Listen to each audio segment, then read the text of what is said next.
রাস্তা নিয়ে অনেকবার টেন্ডার হয়েছে, আমরা শুনছি কাজ হয় নাই। 1.5 কিলোমিটার রাস্তা হয়েছে, 1.1 মিটার রাস্তা বাকি রয়েছে।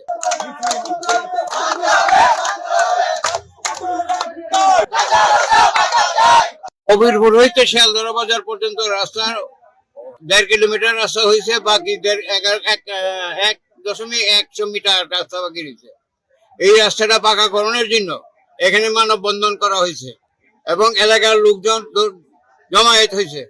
আমি আর দাবি একটাই যে এই বাকি যে অংশটুকু রয়ে গেছে এই রাস্তাটা যেন তাড়াতাড়ি কমপ্লিট করে দেওয়া হয়। কাঁচা রাস্তা পাকা করার জন্য যে মানববন্ধন এখানে অনুষ্ঠিত হয়েছে এবং রাস্তা অবরোধ কর্মসূচি হয়েছে, সেই কর্মসূচি ঈশ্বরগঞ্জ ইউনো মহোদয়ের আশ্বস্ত এবং যে আমাদের আইসি মহোদয়ের স্যারের কথায় আশ্বস্ত হয়ে আমরা আমাদের কর্মসূচি আপাতত স্থগিত ঘোষণা করেছি এবং আমরা আগামী সোমবারে ইউনো মহোদয়ের কাছে আমাদের লিখিত আকারে দাবি আগে দেওয়া হয়েছিল, এখন আবার নতুন করে আমরা দাবি দিব এবং তারপরে 15 দিনের মধ্যে যদি কোনো কর্মসূচি এখানে না হয়, আমাদের কাজের অগ্রগতি না হয়, আমরা পরবর্তীতে কঠোর থেকে কঠোর কর্মসূচি এখানে আমরা গ্রহণ করব।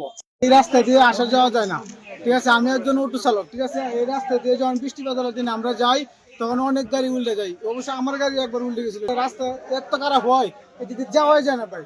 এই রাস্তাটা দিয়ে আমরা অনেক কষ্ট করতেছি।